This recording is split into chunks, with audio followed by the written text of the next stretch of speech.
Hello, good noon to everyone.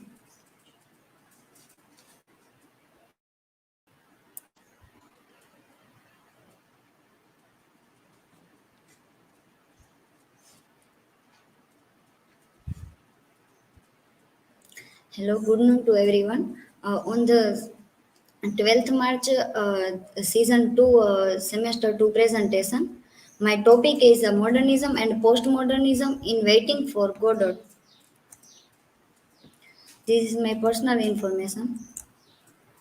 Points to ponder about the author, about the play waiting for Godot, postmodernism in the play, modernist autonomy, and references. About the author, Beckett was born in 1906 and died in 1989. Uh, Beckett was an author, critic, and playwright, winner of the Nobel Prize for Literature in 1969. He wrote in both French and English, and perhaps best known for his plays, especially and attendant Godot 1952, Waiting for Godot. Beckett's life is a prologue to the work to see in his personal experience and explanation of his art. Retrospectively, to locate through biography, Beckett's work is attracted from the historical and biographical to existentialist, post-structuralist, and linguistic readings.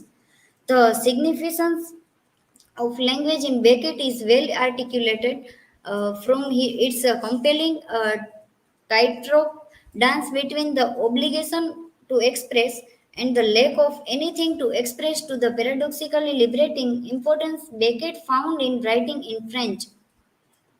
Samuel Beckett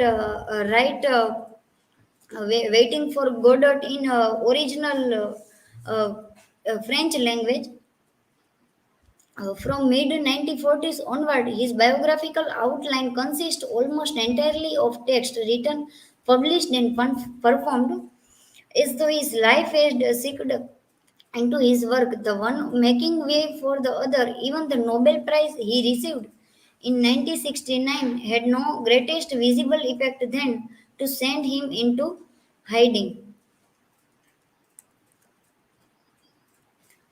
About the play Waiting for Godot, Waiting for Godot, presented by Ireland's The Gate Theatre at Chicago's International Theatre Festival, was an exhilarating experience directed by Walter D. Esmus. The five actors, John Murphy as Estragon, Barry McGowan as Vladimir, Stephen Brennan as Lucky, Alan Stanford as Pozo, Imam Young as Godot's Messenger all gave strong performance in an ensemble that was elegantly balanced on its tragicomic edge.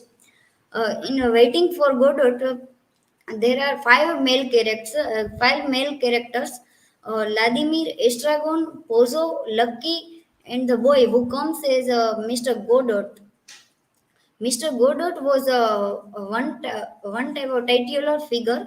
Uh, Lucky's speech brought him to an upright position, and once could glimpse in his soaring delivery something of what he had once been, but which began, of course, to disintegrate before us. Estragon was extremely self-absorbed, intent on getting a brief escape through sleep, often pulled back into routines by Didi or initiating them, but basically turned inward and poised to live poet and Christ figure absorbed by his pain. Estragon in waiting for Godot. He played a hopeful person. Vladimir, a hopeless person, and Vladimir was a hopeful person. Vladimir was a constant comic joy. One couldn't help but feel that he was a kind of Beckett incarnate, terribly good natured in his suffering, sing in the joke in it all but forbidden to laugh. He brought deep understanding of Beckett to the role and love of the play that gave the role and production warmth as well as intelligence and love to temper despair.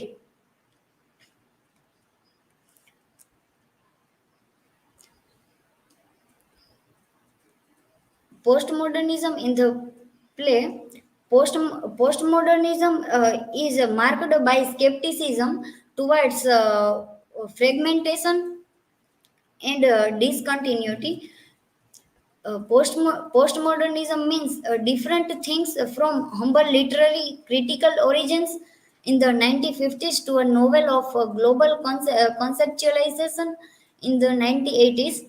Uh, Waiting for Godot is indeed a play about the ruler and the ruled, which is one of the main features Beckett liked to describe in his works. The cross gender and the cross cultural performances can emphasizing or exaggerated that point, sometimes in a postmodern parodic way. The label of postmodern quality is an appropriate one to explain many of the recent and future performances of Waiting for Godot, because it is so common but not thought about carefully enough. Philip Edrin's Waiting for Godot had a contemporary urban atmosphere with its characters, rhythmical language. The postmodern quality that the self loses its rigid identity was a tiny productions of Waiting for Godot by the Ad Hoc Theatre Company in London in 1955. The Waiting for Godot is first performed in 1953 and written in the same year. Estragon and Vladimir were played by Palestinians in Arabic, while Pozo and Lucky were played by Jews in Hebrew, but Lucky's speech was in Arabic. It described the tragedy of Palestinians who were deprived of their land, the friction between Palestinians and Jews, and finally the possibility of their helping each other.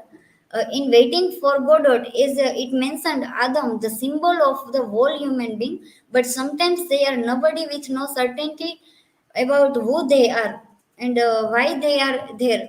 In this play, there always exists a tension and an anxiety about their situation, which pulls us back to the modern sense of what is man. In this play, Waiting for Godot, there were all characters are waiting for Godot, and he will arrive for Godot, but Godot never come. Modernist autonomy, modernism is characterized by a belief in progress and rejection of traditional forms and emphasizing on individual experience and consciousness. Beckett's play Godot typifies the aspiration to aesthetic autonomy that has provoked deep suspicions of modernism among many politically motivated and socially conscious critics, and that complicates attempts to situate it anywhere at all. Godot, a difficult, opaque, and abstract play written by an Irishman in France and firmly absorbed into the traditional canon of European modernism, Waiting for Godot in New Orleans opens an ambivalent space in which new developments in modernist studies, especially the emerging field of transnational modernism, are brought into dialogue with existing debates within theater studies, even as it calls both fields to take fuller account of aspects of modernism, particularly modernist autonomy.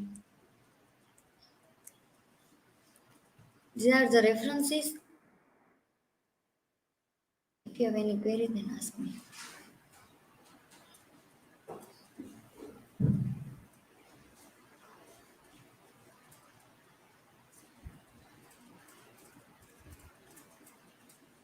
Be quick in posting question and say Network issue. That's why. Network issue. that's why earlier you have to do